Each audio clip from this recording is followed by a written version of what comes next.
Do you wonder if others are dealing with the same project management challenges as you? Not sure where to turn for guidance and leadership? Office hours are in session as we discuss project management and PMOs with global leaders, hearing their story and learning their secrets to success.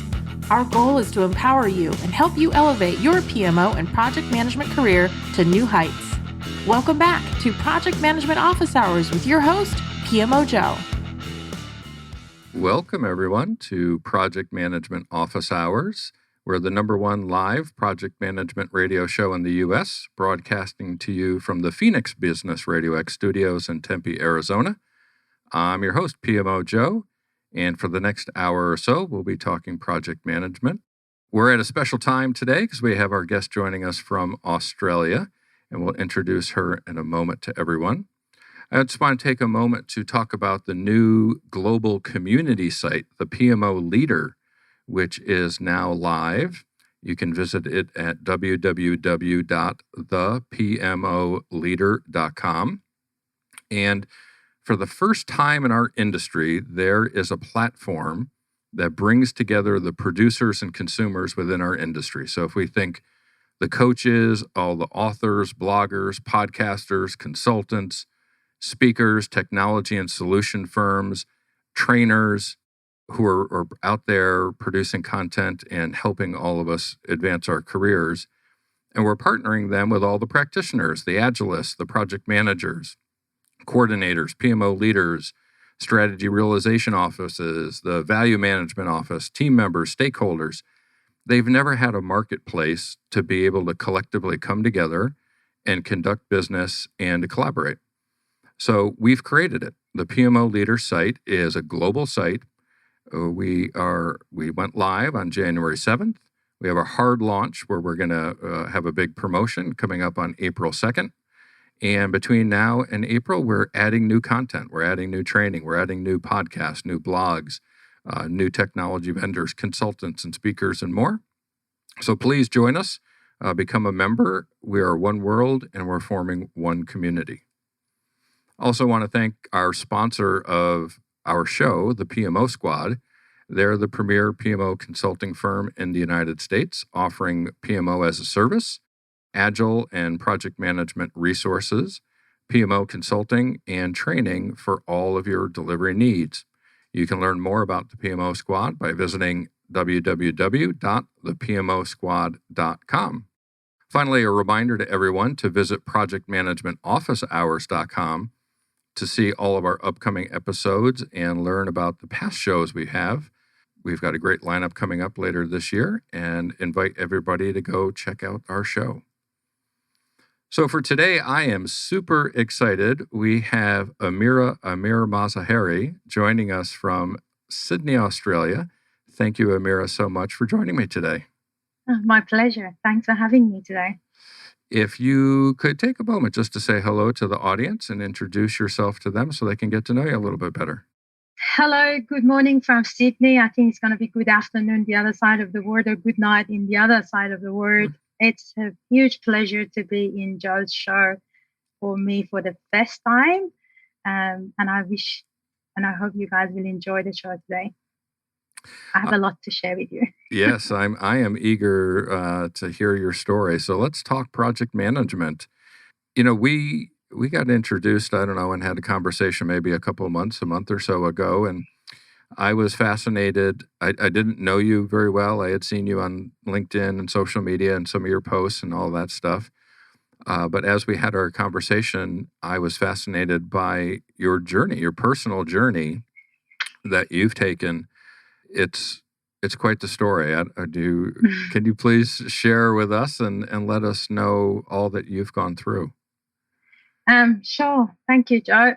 Actually, as I said, I came to your show with a kind of a deal with myself to get myself out of my comfort zone and being open and talk about my journey and my story, my dreams, and talk about what makes me during these XYZ years. I'm not going to tell you how old I am anyway. I'm originally from Iran, the city of Tehran, and I'm born in a family of 5 with 2 brothers. My birthday is actually 5 months before Iran Revolution. So my kiddish time was all after the revolution and then the new regime come across. And then I grew up, when I was a kid, when I went to the school, I grew up at the time of the war between Iran and Iraq. My teenager time went through after the war. And I went to university when there were no internet, no mobile phone. And when I was graduating from the university, that was the time that I saw internet and the mobile phone. So I always say that we are very fortunate that we saw a lot of things that happened in the history during our life in this world. And then after that, it was a big journey of moving from a job to the other job. I had some entrepreneurial um, experiences, which I go through it in detail uh, later. And then I moved to Australia in 2008. And now I'm living in Sydney. I gave a birth to a beautiful girl last year, 23rd of March, exactly the day that the lockdown started in Australia. And I'm married to an Australian guy who is my everything in my life. And I'm really, really happy and fortunate to have him in my life. I'm the owner and the founder of PMO Solutions, which I will talk about it later as well. Mainly the reason that we have the PMO Solutions here. And we are looking forward to have a better 2021 in comparison to last year. Yes, I certainly hope so. And, I don't know how many of our listeners, if any of our listeners, can relate to growing up in the midst of a revolution and then a war with a neighboring country. I know I can't. I don't even know how to put that into perspective. How can you, or what can you share for what life is like during the midst of a revolution? What is, the beginning of that? Obviously, you're a newborn; you don't really remember it, but you grew up, and when that was normal, right? That's all you knew. Yeah, exactly. It was. It made me thinking because my baby is born from the first day of the COVID, and there are lots of other changes that is going to be normal for her in her life. And I was thinking of like my own life because I haven't seen Iran before the revolution. So, but I got the consequences of it because my dad was actually he's graduated from Pennsylvania University, and he was working for IBM in Tehran. And after the revolution, he didn't have a job, and he couldn't find a job because he was a computer engineer. And my mom was a teacher. He had a newborn baby. There were lots of restriction. They couldn't go out of the house for like a specific timing. She couldn't have access to her family easily, even though they were living in the same city. So I'm looking at it like these. When you are growing up in some difficult situation, you learn things differently. With a person, I don't know how my parents' life was before I was born, but I'm sure that it was much easier because my dad had a job anyway. And then he started looking for a job, and then he created his own, like completely changed his career to contract management rather than as an engineer. So it was a time that I started crawling and being live as a new person. But then my brother came after 4 years. So it was a beginning of the war between Iran and Iraq. After the revolution, the society moved into the very strong religious culture, and it was because of it was the beginning of it, and everybody was excited. The way that they were managing the culture was different, so people were very, very religious. And then my brother came in. I remember that I couldn't go to the daycare. My mom was a teacher. He had another newborn baby, so I was at home. And then in 13 months after, the other brother came. So it was a very busy house. From year 5, when I was 5 years, I had a responsibility of coaching and leading my brothers and taking care of them because we didn't have that much facility of or the luxury of having a nanny or being in the daycare on that time. And then I had to be careful about them as well while I was myself a little kid. Then the war started and I was going to the primary school. I'm telling you, Joe, I am a very, very lucky person in comparison with the people who were living in a war zone. At that time, I was living in Tehran. So by the time that I was in year 4 in the school, when I was 8 years old, Saddam and Iraqis didn't get into Tehran. But before that, the war was happening in the cities in the southwest of Iran, which actually made the life of the people very hard. The daily life of a person who is living in a war zone is all full of fear. You are living in your room and in a second you will lose it. And there is no guarantee that the day is going the way that you're planning it. So I remember that when Iraqis got to Tehran and they started bombarding the houses, I remember I saw the airplane flying over us, and it was a time that we had they call it like a alert. I'm sure that you've seen it in the film. Yeah. That it's a big siren, and then people are trying to get into the safe area or a safe point, and then you're hearing that the bombs are coming. As a 8 years old, our primary school had a very good system that we had some I don't know, like a leaders. When the siren was happening, we were responsible to take care of the younger kids in the school. And I had almost about 10 kids in my squad. So I had to make sure that all of them are there, and I had to take them into the safe room or safe area that they had it. And then they stopped the schools, so we couldn't go to the school for almost about a year. We were homeschooling, but the homeschooling wasn't like during the COVID. We didn't have any online courses. There were no internet. There were nothing like that. So my mom was a teacher, so she was schooling us at home. And then we had to make it up during the summer holiday when we could go to the school and it was safer. One of my auntie's house was attacked by a bomb. The neighbor in the front of their houses, and like she was pregnant, but thankfully the baby was okay. But she was frightened very, very badly. So as I'm saying is, when it's the war, there is nothing predictable. So you're just fighting to be alive, to have your life, and then saving your children, your property, whatever you have. And you can see that the prioritization is very important because you want to save and save the things that are higher priority for you. You give up easily on lots of stuff.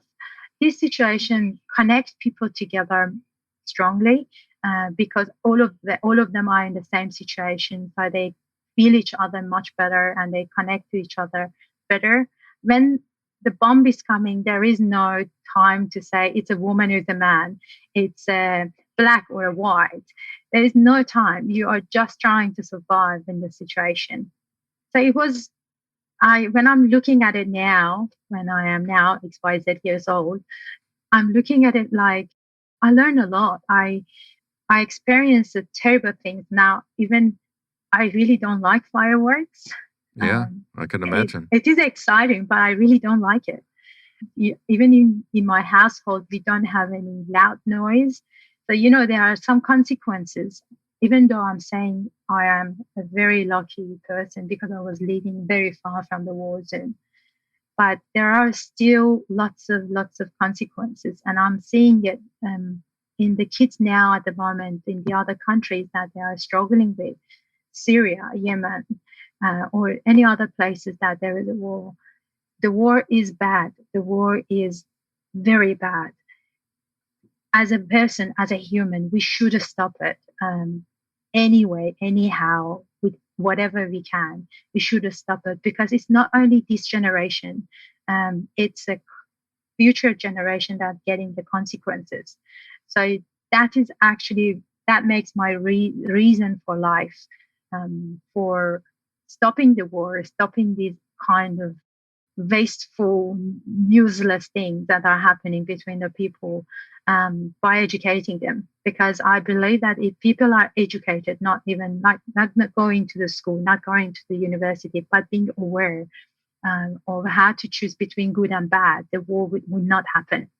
So yeah, that was the main thing from the war period. As I'm saying, is it's a hard situation, but you learn a lot when it's a hard situation. We learn to create our own games because I have my brothers as well. I used to create the games for them. So actually, those ideas now helping me a lot, and then it made me very creative. We learned to paint at home, so we were lucky to have a painting tutor at home. So it was very fortunate to that situation because we were all very close together.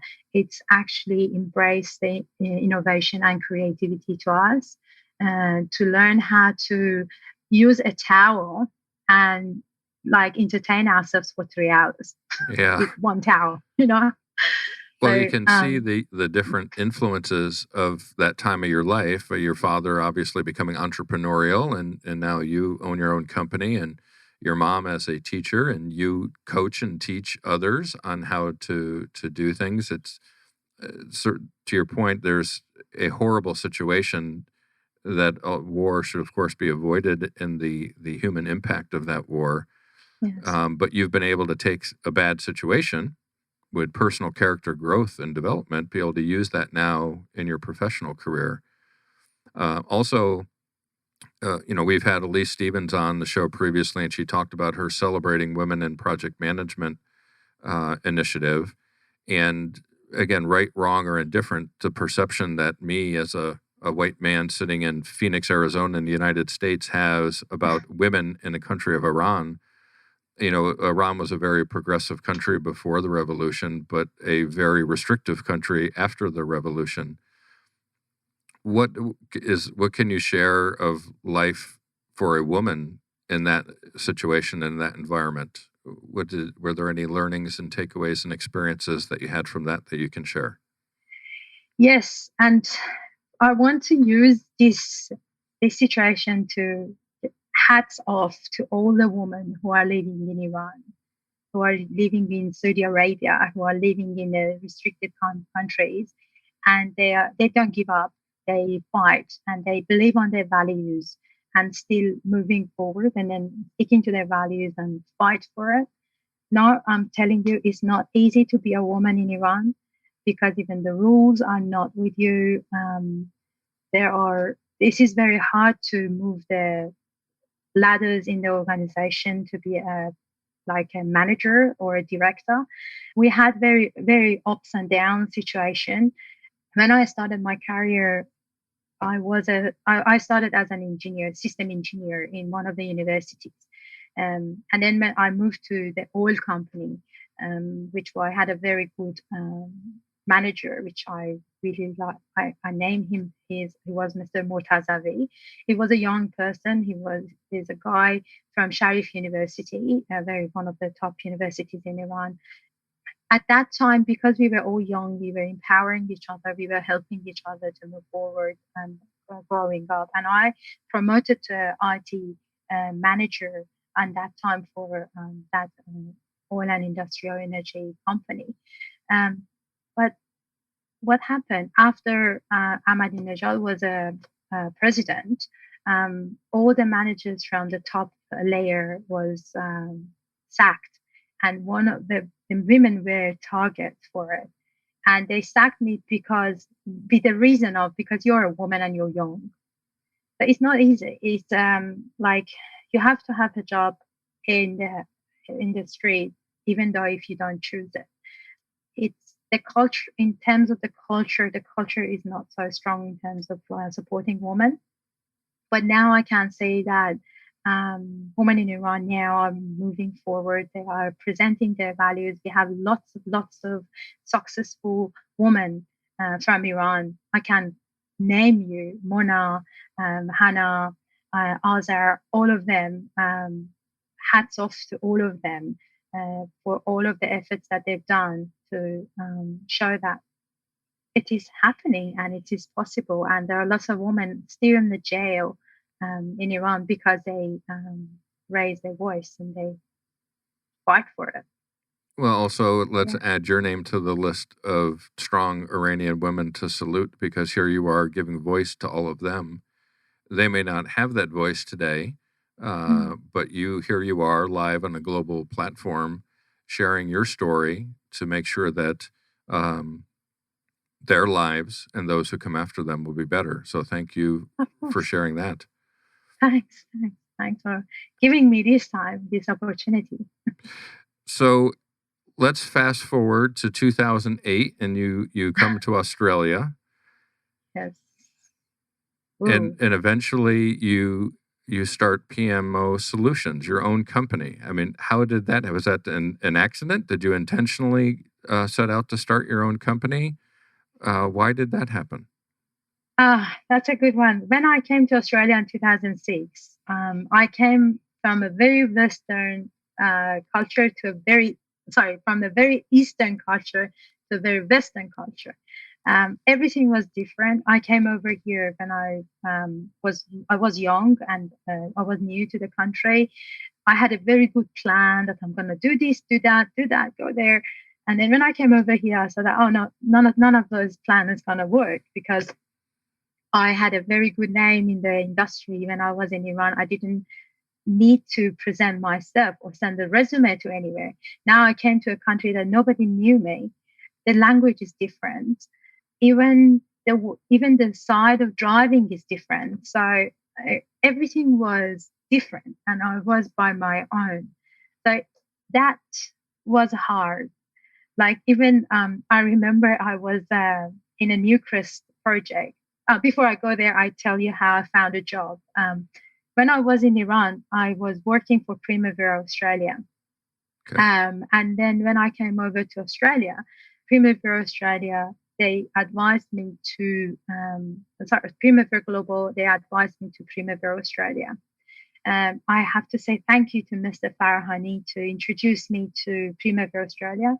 And amazing, beautiful, my first manager in Australia, Wayne Wilson, who actually I lost him on Christmas Day last year because of the brain cancer, was my first boss in Australia, who empowered me and who believed on me. When I went to his office, I couldn't speak English very well. I was shaking. I was very shy, very different, but he believed on me and he accepted me in his team. And I owe him a lot because of the support that he gave me during this journey. I can't tell you, after 2 months, I was in front of the classroom and I was teaching project management to the people with this English. Yes, how exciting. Yeah, it was very good. Or even, in our language, we speak Farsi in Iran and we write from right to left. So I was assigned to a project for Newcrest mining. I was in their side, and my job was to map the progress that the processes that they have.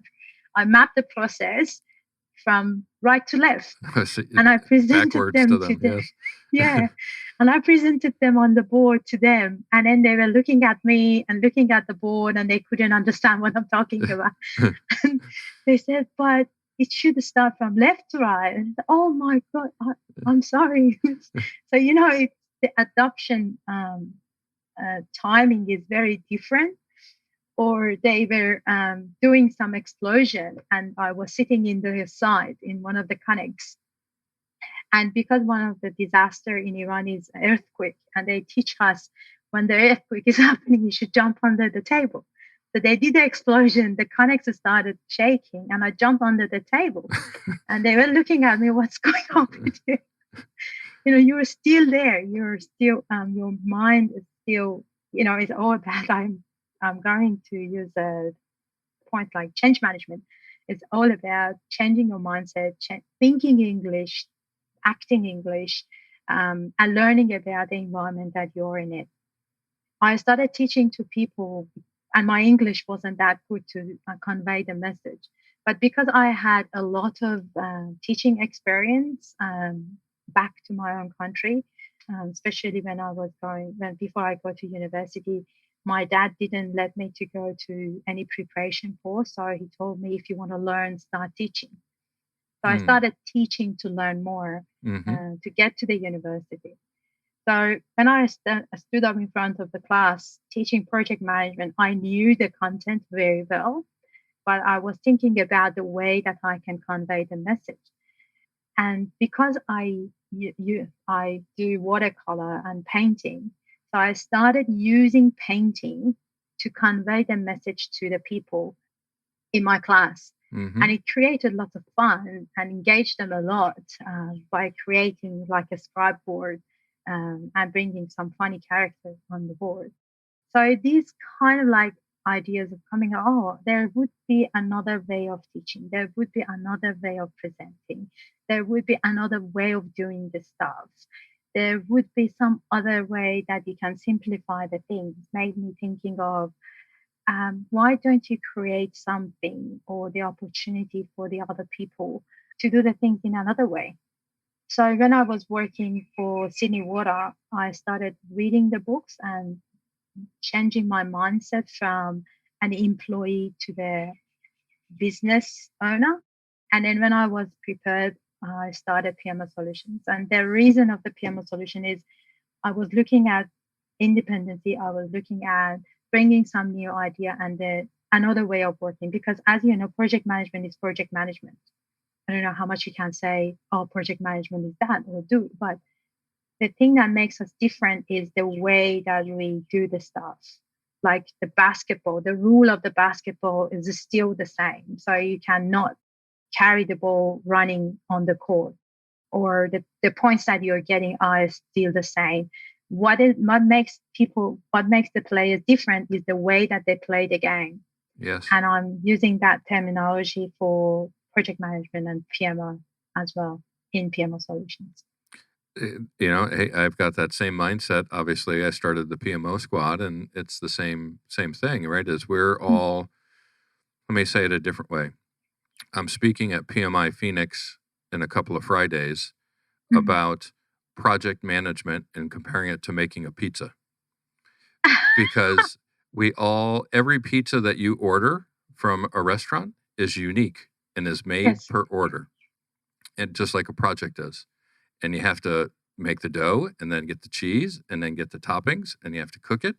And then you come out and you serve it and we eat it and we go back to that restaurant if it went well. And that's exactly what we do with a project, right? So as you said, we all do project management, but how we do it, right? Each pizza place or each restaurant is different. And we only go to the ones that we like the way they make their pizzas, even though they're all making pizzas.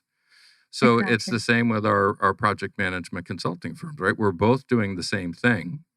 You're in Australia, I'm in the United States, and we have our own unique way to do it, but we all have our own customers who like the way we make our pizza, right? Yes. And so let me ask, getting back into the personal side of this, you share this amazing story of your upbringing in Iran, horrific tragedies of war and the impact on your life. At any point after you started your company, did you just have a moment of silence within yourself to be able to say, look where I am now today and where I started, and just think how amazing a journey that was for you? Yeah, of course. Every day is like how amazing the journey is, how amazing the change is. Like I can see that how I change in different points of my life. When I was a kid, when I was in university, when I came to Australia, I'm completely different of the person when I came to Australia.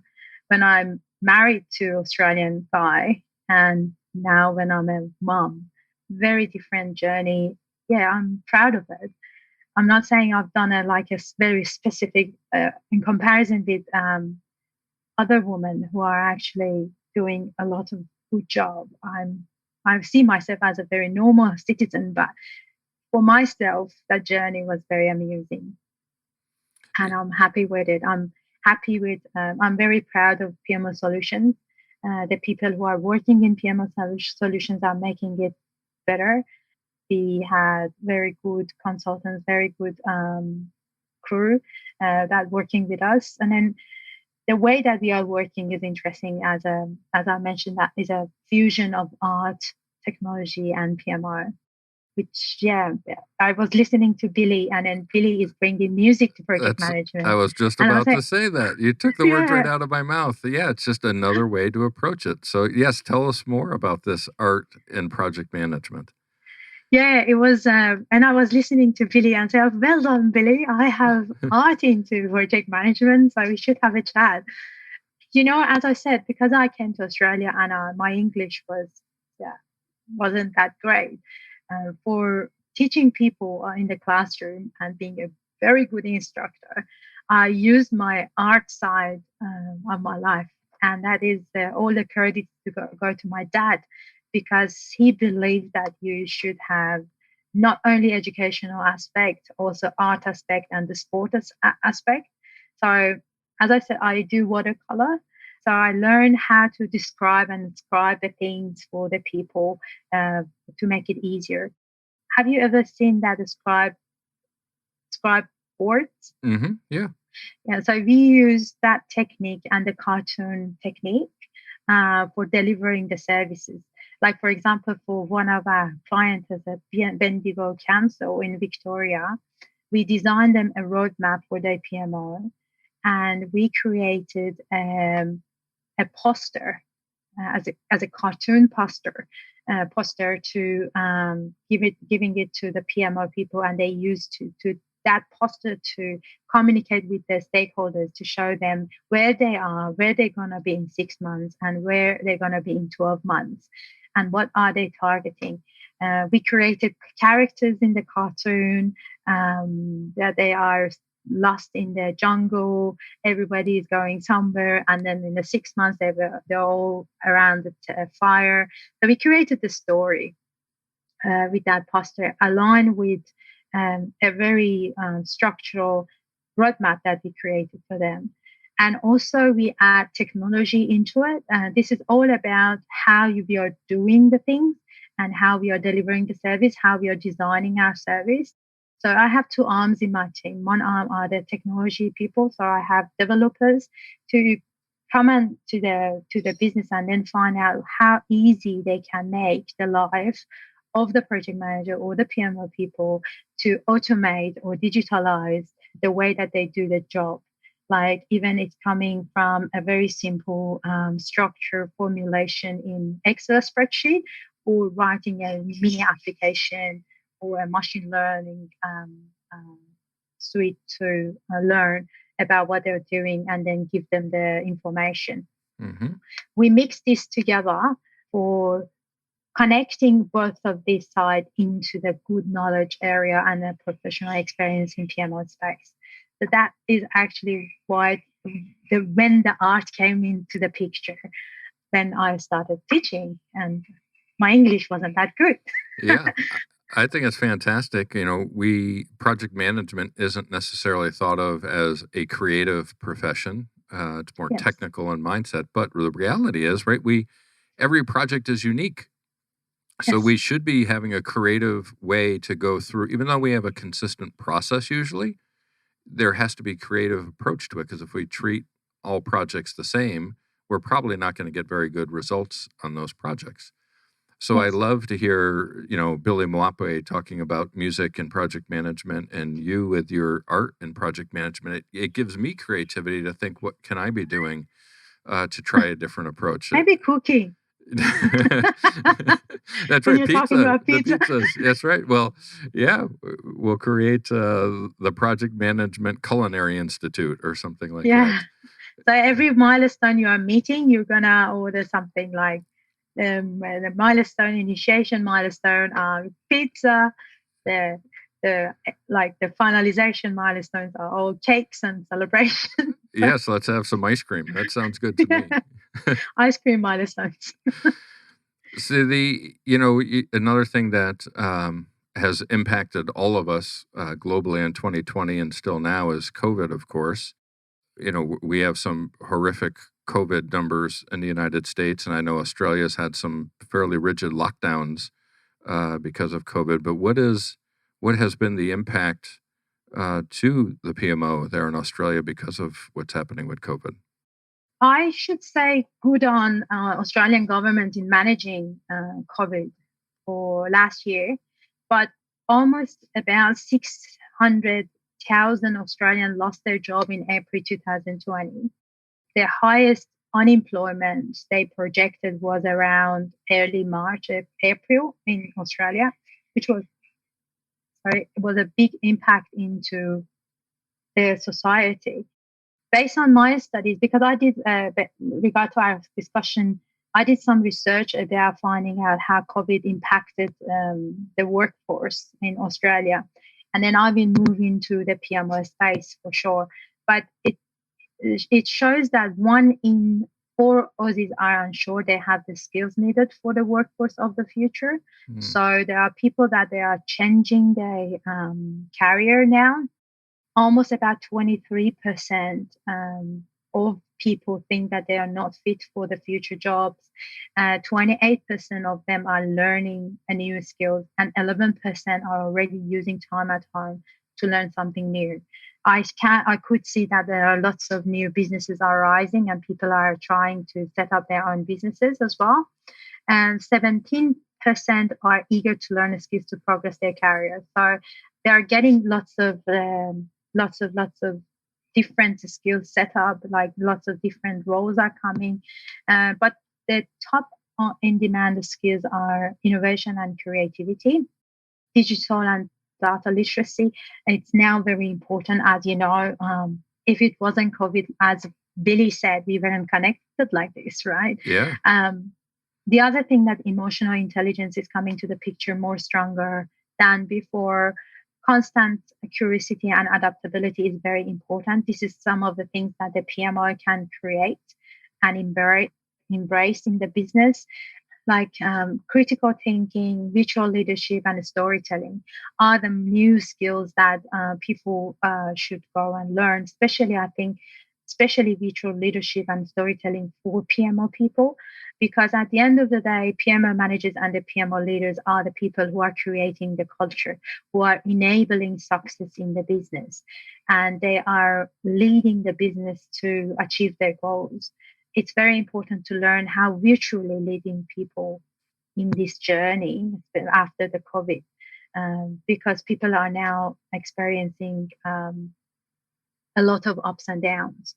The other thing I was reading in Harvard Business Review about impact of COVID to the workforce was now businesses are not managing people; they are managing life experiences. They're getting more involved in the life experiences. As we were talking before the preparation, sometimes you should sit in the meeting with your baby in your arms, right? Or I'm sitting in this live, you can hear the birds singing outside, or the dog is barking. So it's now the life experiences are coming into the work experiences more. The other thing that is coming into the picture from the business side, which is actually makes me a little bit sad, was the gender gap is increasing. It's coming from the research that Gartner has done. So the managers believe that people who are working from the office are working more, which I would like to question this. Yeah, I think I do more work working from home. Yeah, exactly. I can see my husband, and he's working much, much more. Yeah. I don't know how much he's working in the office, by the way, but it's we have to think about it as a leader, as a manager, that this should not be the case. And because mainly men are choosing to work from the office and women are willing to work from home, now the differences between the salaries and the incomes the gap is getting bigger. And I think it is the job of the influencers of bringing the value of working from home into the picture. Again, the PMOs supporting the businesses, especially if they are involved in HR process for recruiting. It's very important to emphasize that and making the equal pattern in terms of the professionality rather than working from home or working from the office. Yeah, Or that's the other thing is, I think I say that's something I hadn't considered before. But if we think several decades ago, kind of the Mhm. traditional family structure was the man would go to work and the mom would stay home with the children. And now we have children at home because the schools are closed. Yes. So if one of the parents has to stay home, is the family choosing to have a mom stay home with the dad, as you mentioned, going to the office? Are we taking a step backward in the family structure and the family dynamic? It's an interesting concept. I had never really considered or thought about that, but certainly something that we should keep an eye on. Yes. Yeah, exactly. Exactly. And it's very important, like, especially for the leaders, and I'm saying influencers, to create that culture. The other thing that I was seeing, because I organize PMO Sydney Meetup. It's a community, our membership, which lovely Sandra Arp started that community. And because she was moving to Singapore, I took it over, and then I'm managing it now for about 3-4 years. Um, so we started our sessions were face to face before, and then because of the COVID, we moved to online sessions. And now I'm looking around and then seeing, oh, people expecting to have online sessions for free. The thing is, like, guys, if a person is a speaker and is putting time to teach you something that has value, that is still spending time, even though it's not flesh in front of you as a person, but you're still learning from that person. And now I can see that people believe um, everything should everything virtual is free, or even if you have a training virtual, they expect to um, to be free, which is kind of like a cultural shift that needs to like to come across. The ethical concept is coming as well, like because of the lots of environment that we are working, the ethics of using these environments and platforms are very important. Like, for example, it's very important, like when we are writing an email, we are following the specific ethical things, like we are not writing the email with bold words, or we are not putting the message of the email into the subject line. So again, digital platform has the ethical behavior as well, like when to leave the voice messages, when to do the chat, respecting the status that the people have in their team or their Slack or any chat. So these are some kind of like the things that coming across, the new culture, the new professional ethic coming across after the COVID, which again, as I'm saying, as a PMO person, we should be aware of that and then embrace it in the company and creating that value in the company. The other thing that was very interesting, the social media is coming on board as well. People are on social media. Lots of businesses are now on the social media, and they have to be careful about it. The performance evaluation method is different. I think I was listening to a podcast about the career after COVID. That were talking about HR managers are changing their method and processes very much. The top 10 growing industries are the biotech, life science, cybersecurity, healthcare, robotic, agriculture. I'm actually reading it from the research that I've done. Renewable energy, sustainability and wellness, grocery delivery, health tech, and digital entertainment. It was very interesting that people were saying whatever business that you have has an E at the beginning is going to be across e-fitness, e-nutrition, e. Yeah. And for people who are looking for a job in the new era, including myself, the communication, the clear and authentic communication is very important. You should be able to talk with people. You should be able to tell the story. Be ready for the question that how did you handle yourself during the COVID? It's very important to see how did you adapt yourself with the situation. Yeah, so it's So the creation of a new normal, right? When we exactly. first went through, I think, March through June of last year, everybody was very reactive to let's build the infrastructure to work from home. And then the second half of the year, everybody said, what's next year going to look like? What's Yes. the new normal? Well, I think we found out that the new normal it's still what it is, right? I mean, it hasn't changed, and it's actually going to stay this way. Yes, exactly. And then as PMO people, because our job in the company mainly is leading and enabling and facilitating. So we should be aware of these changes. We should be aware of what people are going through. The limitation is not only this location is now time for people. So we should be aware of that when we are setting up the way of working, managing the projects. So as you said, yeah, the new normal, the new culture, the new ethic, many changes, and we should be adaptable. As I'm telling you, like as a person, as a new mom in this COVID, it was very hard. I'm telling you to think about it.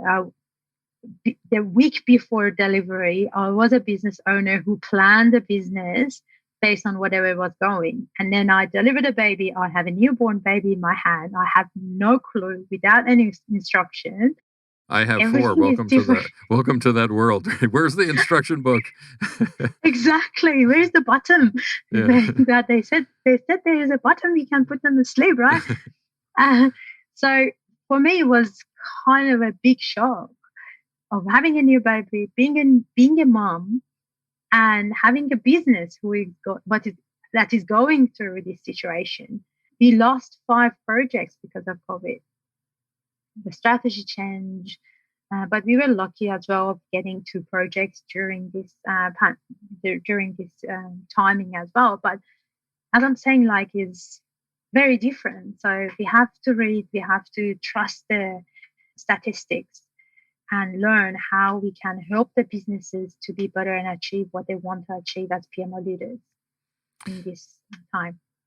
Yeah, shifting gears slightly, but kind of on the same thing, because here in the United States, it's a bit of a historic day today. We have a new president, and we had an inauguration, and the theme really for the beginning of Joe Biden's presidency is unity, right? Yes. And here I am talking to a woman business leader in Australia with a journey from Iran, and we are talking about division in the United States and how we have to have unity, but that's what the premise is for the PMO Leader site, right? Creating a global community where we have unity and we can come together. But you and I are also both involved in the PMO Global Alliance, which is another That's organization. exactly what I was going to say. Yes. So share a little bit of your involvement with the PMO Global Alliance and how that's important to you as well. PMO Global Alliance is amazing opportunity to work with, especially America. A man of ideas, a man is very smart. He knows PMO very well, and he looks at the PMO in another way, and from the another angle. Very innovative way of managing a PMO and designing the PMO. PMO Global Alliance is very important for me as you know, PMO Solutions is the prime partner of PMO Global Alliances in Australia. I started as a chief project officer for PMO Global Alliance on March, which my main responsibility is to make the things happen. Yes. So yeah, it's a great community with the objective of creating that unity and connection between all the PMO leaders around the world. Sharing the knowledge and educating and upskilling the PMOs.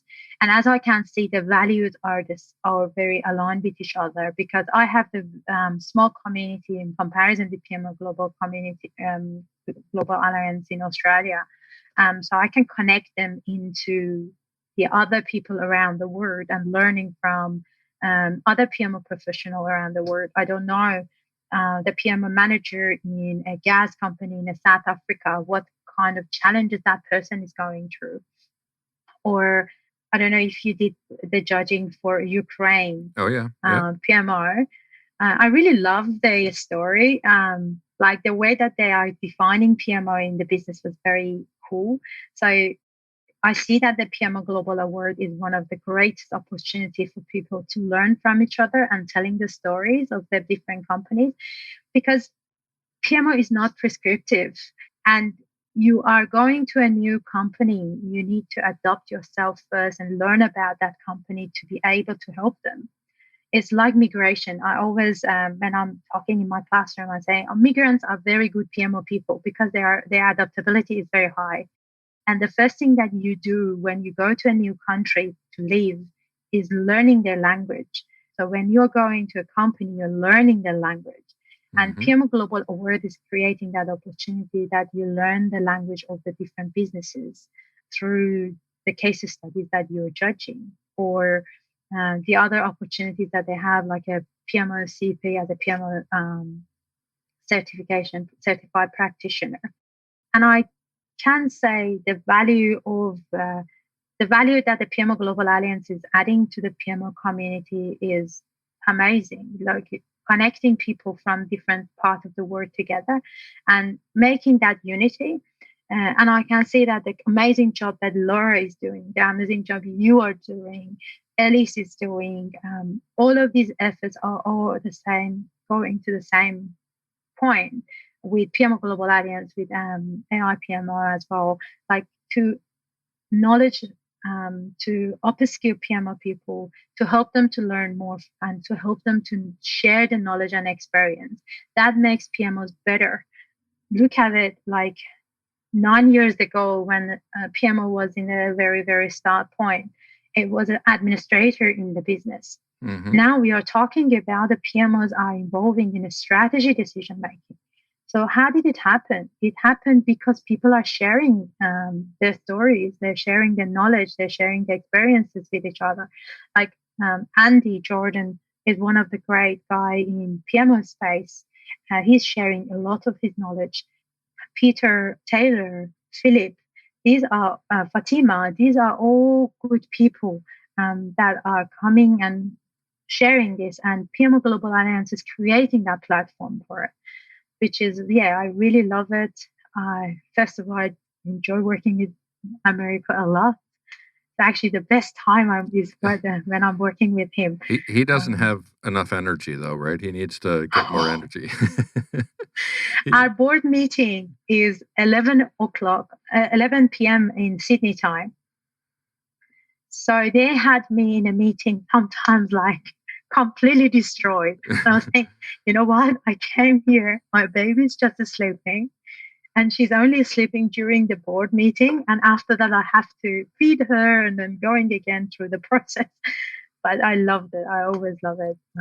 And I really appreciate it. It's a great organization. America does a fantastic job, and all the other volunteers that work within that organization. It's the PMO Global Awards. It's the only awards and concept like that anywhere on the planet. Yes, and I'm so proud to be a part of that and be a judge in that. And of course, we've got the PMO Global Survey, which I'm managing director of on, and I'm late. I was supposed to have the survey results out to everybody in December, and I'm late. So I'm working on it now. Hopefully we can get this in the next week or two out by January. Count on me on it if you need any help. One is we're getting close to the end of our time, and it's gone by so fast, of course, as it always does. We've talked a lot about the past and your journey and how you've gotten to where you're going. But what about the future? What's your dream? What's next? My dream is a world without a war. And as I said, it will happen if we can educate people, if we can create that platform that people can share the knowledge and lesson learn their stories. That is my dream. I don't know if it's going to be like Elon Musk is saying, I don't know if I'm going to be alive when people are traveling to Mars, but I don't know if I'm going to be alive if there is a world without a war, without hate, without racism, without all of these things. But my 2 cents participation is to create that education and building a school and creating that environment that kids can study, can learn, can thrive, and can flourish. One of the things that we do, which I'm really proud in PMO Solution, is we support building the schools. Mm. I'm inspired with a lady who built a school in Iran. So far, he built 200 schools in the very like poor areas, which now we can hear that some of the students from those schools are now going to universities, which is great. I love to be able to build a school for those places that are affected by war, Syria, Iran, Iraq, or any other like Azerbaijan, and any other places that the kids are lonely and left. Because if they learn what to choose, they will learn to be a good person and make the world a better place to live, rather than going into the terrorism. So if we can educate people, so if any of us, with me, create that opportunity anytime that I can for people to share their knowledge and learn from each other, that's the time that my dream is coming to true. Helping people, mentoring people. And for that, I have to learn myself more. I have to keep myself positive. I have to keep myself up on the field and be active, right?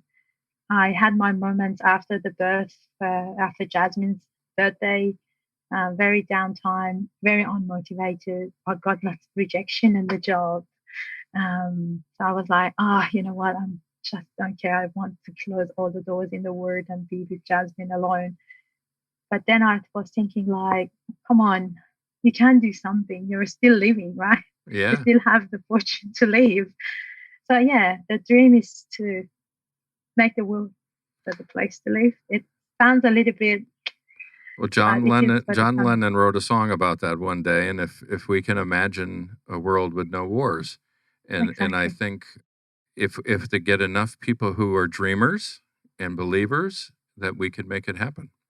Yes. And getting you on platforms to be able to talk about your experiences, because there's a certain population of us here in the United States, for instance, who've not had to experience that, so we don't get the firsthand knowledge. It's been a long time, right, since America's been in a war, and or, a war like a Vietnam War or a world war. So I'm with you. Sign me up any way I can contribute. I'm on board. I have a son about to enter the Navy, and it would be fantastic if he could do his time in a war-free period and not have to worry about that as a parent. Yeah, exactly. I pray for it every second. I even cannot talk. My husband doesn't have that idea too, and I'm telling him, like, you born in a very peaceful area. So yeah, I want every single person who is listening to think about it. What you can do today to help a person to learn one thing more. What you can do to yourself to learn something more, and being able to educate and lead another people to the better position. So if every single of us do that, then something good will happen. Well, Amireh, thank you so much for being on the show today and sharing your journey and your dreams with us. How can people get in touch with you if they want to connect after the show, or is there anything that you have coming up that you'd like to share with everybody? Thank you very much, you, who gave me this opportunity and this platform. I'm feeling very relieved and very well after coming out of my like safe zone. But people, I'm easy. You can search me in Google with Amireh Amirmazaheri. There is none another person with that long family name, a matching name. I'm in LinkedIn. My profile is under Amireh_A. You can connect with us through PMO Solutions at www.pmosol.com. Social media, LinkedIn specifically, is my go-to and connection. You'll enjoy. Well, thank you so much for being on. I appreciate it. And of course, thank you to all of our listeners around the world. Please be sure to visit projectmanagementofficehours.com and see all the great shows that we've had in the past and the ones we have upcoming. We have a great schedule of live chats scheduled with industry leaders from around the world. Confirmed already for the next, almost halfway through the year, we have Bruce Gay, Fatima Abuchi, who you had mentioned, Bill Dow, Frank Salatis, Jennifer Bridges and David Noor, Stuart Easton, who will be a repeat guest of ours from the UK, and David Barrett. So I'm really looking forward to all of those shows. We also have a lot of feelers out for folks. So if you have an interest of being on the show the second half of the year, let me know and we'll get you scheduled. And Also, I think that PMO Leader platform that you are developing as well is another good opportunity. Yes, absolutely. And people around, we will have the PMO Sydney meetup sessions as well. So the PMO Sydney meetup is on the meetup platform. I will post the future sessions in LinkedIn as well. And absolutely. So if you're in the Sydney area, certainly get together and connect and continue. Now we are global. Oh, global even. Thanks, fantastic. COVID. Yeah, that's right. Everyone, we can get together everywhere. Yes. A reminder that all these shows we're recording these, so they're available for folks to subscribe on the podcast platform of your choice, whether it's Apple Podcast, iHeartRadio, Spotify, Spreaker, whatever it may be. And thank you to our sponsors, the PMO Squad. Visit thepmosquad.com to learn more about the purpose-driven PMO and all of their project management services. That's it for now. Office hours are closed. Until next time, I'm PMO Joe, and you've been listening to Project Management Office Hours. Thanks for listening to another episode of Project Management Office Hours with PMO Joe. You're not alone in your project management journey. We're here to help you achieve your goals. Subscribe to Project Management Office Hours on your favorite podcast platform to catch all of our episodes and hear industry leaders share their story and secrets to success.